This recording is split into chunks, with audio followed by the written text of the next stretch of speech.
नमस्कार दोस्तों मेरा नाम है एडवोकेट त्रिभुवन कौशिक और आप लोग देख रहे हैं मेरा वीडियो ब्लॉग।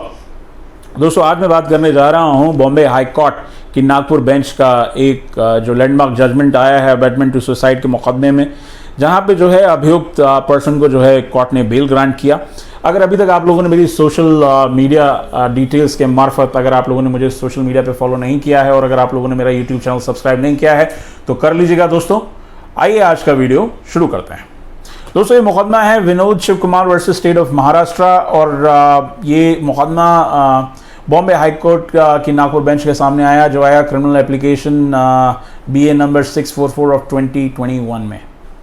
ये अमरावती डिस्ट्रिक्ट का मुकदमा था। इस मुकदमे में जो जजमेंट सुनाया वो सुनाया ऑनरेबल जस्टिस रोहित बी देव साहब ने। ये 14 जुलाई 2021 का जजमेंट है। आइए सबसे पहले इस मुकदमे के ज़रा थोड़े से फैक्ट समझ लेते हैं। तो दोस्तों हुआ यूँ कि जो एक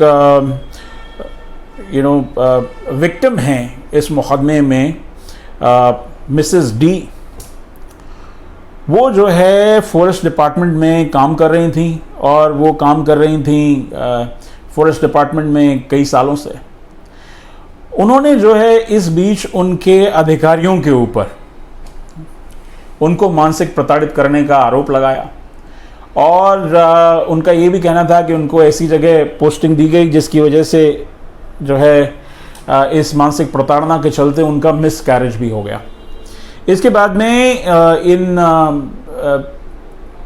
विक्टिम मिसेस डी ने जो है 3 नोट्स छोड़े जो कि लेटर्स थे। उनमें से 2 लेटर उनके हस्बैंड और उनके माताश्री को थे, जिनमें उन्होंने बताया कि उनका किस हिसाब से जो है मानसिक शोषण हो रहा था। इसके बाद में मुकदमा दर्ज हुआ और मुकदमे में जो है गिरफ्तारियां की गई। ये जो उक्त मुकदमा है, ये मुकदमा था crime number 211/2021 district Amravati under section 306, 3112, 504, 506 of Indian penal code. अब ये जो मुकदमा जब चला तो इसमें गिरफ्तारियां की गई और गिरफ्तारियां जब हो रही थी इस मुकदमे में, तो क्योंकि इसमें जो है जो आरोप लगाए गए थे वो उन्होंने अपने इमीडिएट ऑफिसर्स के ऊपर लगाए थे। तो ये मुकदमा किस हिसाब से नज़ीर है, आइए अब इसको समझते हैं। देखिए ऐसा है, ये जो विक्टिम मिसेस डी थी, उन्होंने 3 लेटर्स छोड़े थे। उसकी वजह से प्रोसिक्यूशन ने कहा कि ये बेल खारिज कर देनी चाहिए, क्योंकि ये जो है एक महिला से रिलेटेड मुकदमा है जहाँ पे उनका मानसिक शोषण उनके अधिकारियों द्वारा किया गया था, जिस वजह से उनका मिसकैरेज हुआ और उसके बाद में जो है उन्हें जो है मानसिक प्रताड़ना झेलनी पड़ी, जिसके चलते उन्होंने जो है सुसाइड कर लिया। और ये कहा गया कि ऐसे मुकदमों से जो है एक जनमानस में एक रोष है और अगर इस मुकदमे में अगर बेल दी गई यहाँ पे जो एप्लीकांट है, जो अक्यूज पर्सन है, उससे जो है एक सामाजिक रोष का माहौल पैदा हो जाएगा, इसलिए जो है बेल इसकी डिनाई कर देनी चाहिए। ऑनरेबल जस्टिस ने जो है प्रोसिक्यूशन की दलीलों को सुना और उसके बाद में जो है प्रोसिक्यूशन ने जो कहा उसके बेसिस में उन्होंने कहा कि उन्होंने कई बार क्वेरी की during the course of hearings, लेकिन उनको जो है कुछ सवालों के जवाब नहीं मिल पाए।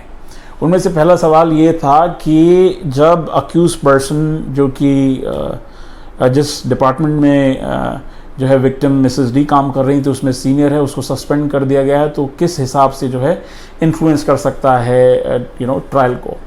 दूसरा उन्होंने ये भी कहा कि जब बेल की बात होती है जिन अपराधों में कोड के हिसाब से मैक्सिमम सज़ा जो है लाइफ टाइम इम्प्रिजनमेंट या डेथ नहीं होती है, तो उस सिचुएशन में जो अभियुक्त है उसको इनकार्सरेशन यानी कि जेल में लंबे प्री ट्रायल के दौरान नहीं रखा जा सकता है।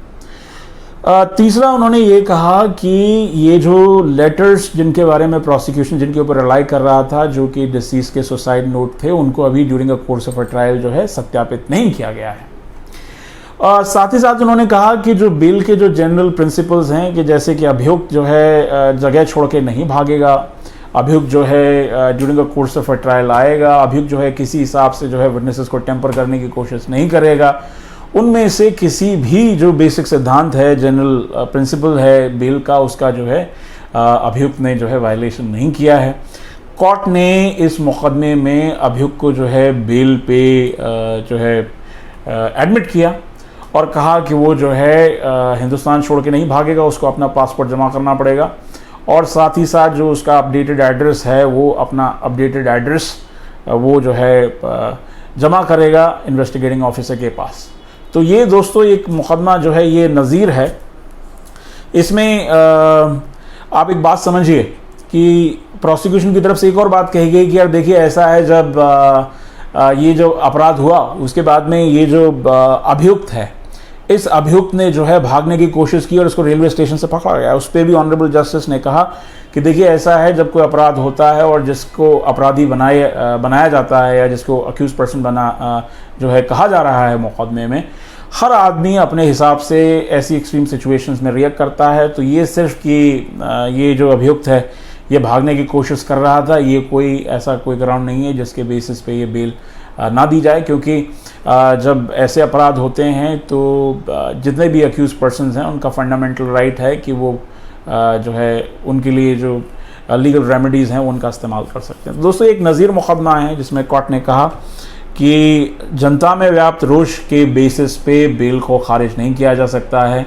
आपने देखा होगा कि अमूमन जो मुकदमे हैं जिनमें बेल की सुनवाई होती है उसमें नॉर्मली ऑर्डर्स में लिखा जाता है ट्रायल कोर्ट्स के द्वारा that the offence is severe in nature so then can not grant bail और the offence due to the offence public at large will come to some conclusion or public at large will be affected etc etc। तो उस अगर परिप्रेक्ष्य में अगर आप इस मुकदमे को देखें तो ये काफ़ी एक नज़ीर मुकदमा है जिसमें कहा गया है कि अभियुक्त के पास अधिकार है कि वो अगर जो है अपने आप को अरेस्ट से बचा रहा है, अपनी लिए जो लीगल रेमेडीज़ अवेलेबल हैं तो वो उसको ऐसा कर सकता है। तो दोस्तों आज के इस छोटे से वीडियो ब्लॉग में बस इतना ही।